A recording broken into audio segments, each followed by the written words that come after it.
There are approximately 2 months left in the 2013 session of the Minnesota State Legislature. And over the next 2 months, there's much work to be done, starting with the passing of the state budget to fund the next 2-year biennium. Ben recently sat down with 4 local legislators, 2 Democrats and 2 Republicans, for in-depth interviews on a wide variety of topics. Here's the story. When the Minnesota State Legislature convened on January 8th, the newly elected DFL Majority took over the leadership of both the Senate and the House. This, coupled together with DFL Governor Mark Dayton, has given the party complete control for the first time in 22 years. Republicans, who had control of both the House and Senate for the previous 2 years, believe that they left the state in a good place financially. But Democrats are looking to put their own stamp on the state budget. Well, I'm thrilled that the budget that we put forward next year that lived within our means and focused on reform has let Minnesota businesses and citizens really be as productive as they could be. That's what brought in the extra revenue into the state of Minnesota that paid back the school shift, filled the reserves, filled the cash flow account, and now is reducing our projected deficit. So I'd like to stay in that model. It's not one that Governor Dayton looks like he's going to follow. When you look at what we walked into 2 years ago with the $6 billion deficit, and have almost a $3 billion surplus now in the current biennium. It's called a surplus. It's not really a surplus. It's the amount of money that is being anticipated to be received over and above what we had expected. So some of that money will go to pay down the school shift. I think almost $300 million. I was hopeful that the sales tax proposal would work out to be something that was accepted by the people with the lowering of the rate. The governor told us that in the long run, people, middle-class people, and I presume even lower income people would probably even out or maybe even come out better in the amount of sales tax they pay with the lowering of the rate. However, without that business-to-business tax, and that is not going, it doesn't work that way. He will not be able to lower the rate to that level. I think the idea of a clothing sales tax is okay as long as it's on higher priced items. And what people have to realize that if it's on items over $100, they would only pay the tax on the amount above $100. So if you buy a $120 pair of shoes, which I don't know anyone that has them, but you'd only pay tax on the $20. The 4th tier income tax is still a problem because a lot of our businesses file as S-corps, which means their business income flows through their personal income tax.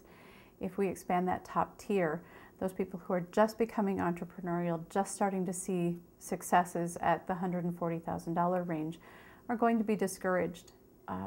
Having worked so hard and achieved that success, now it feels like they're being punished. Related to the state economy is the debate surrounding the possibility of raising the state minimum wage. Minnesota's minimum wage currently sits at $6.15 an hour, although that rate is trumped in most circumstances by the federal minimum wage of $7.25 an hour. Governor Dayton has indicated he wants to see Minnesota's minimum wage rise, and a number of different bills have been introduced to accomplish that DFL goal.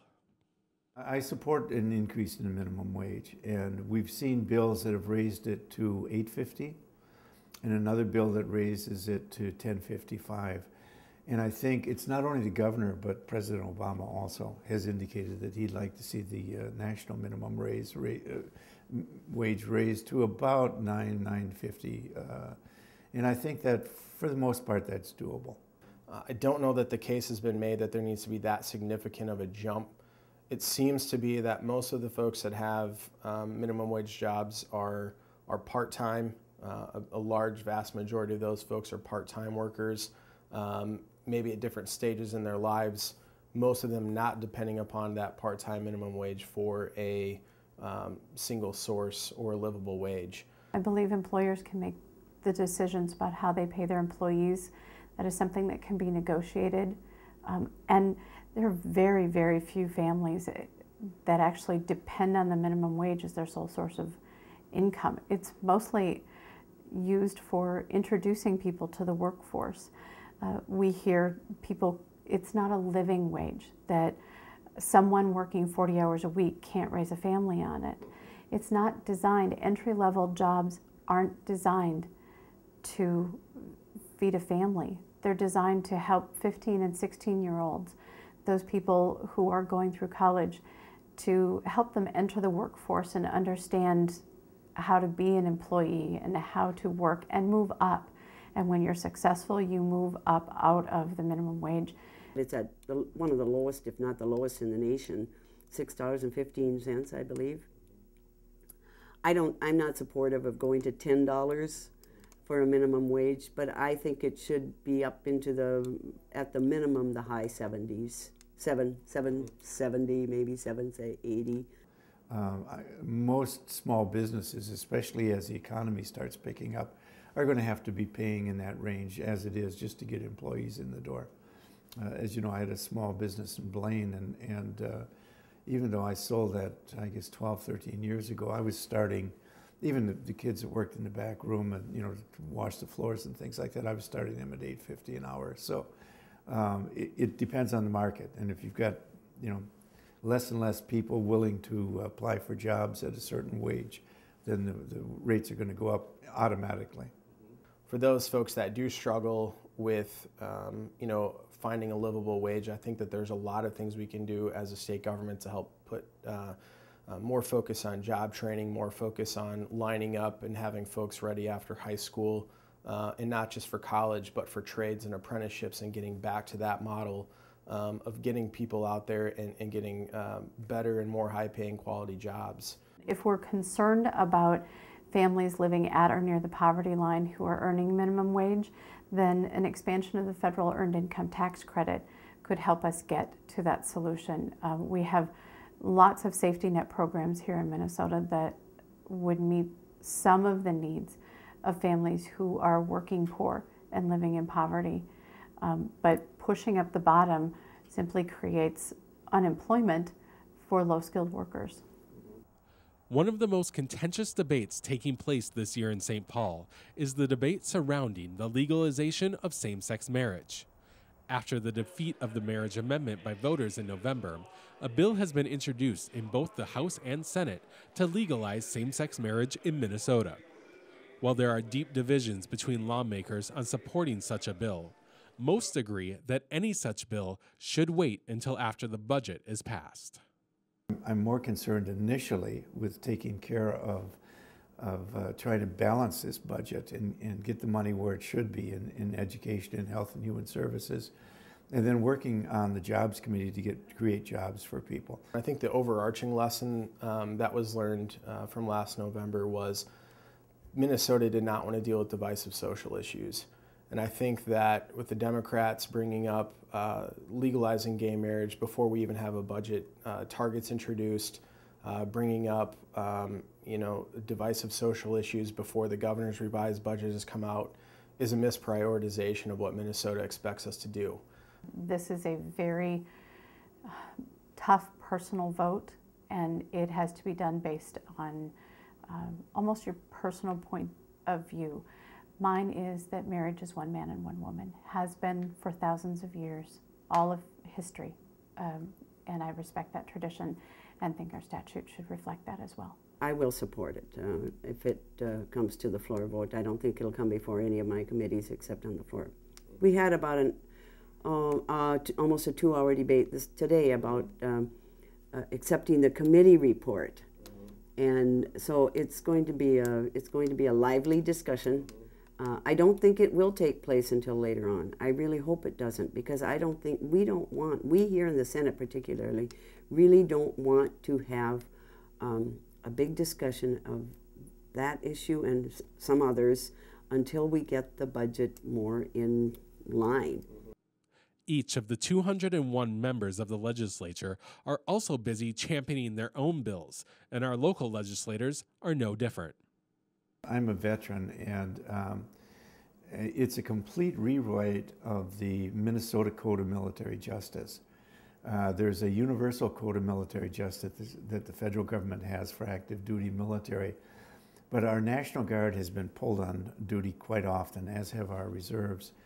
And our code of military justice for the state of Minnesota hasn't kept up with changes in the federal code.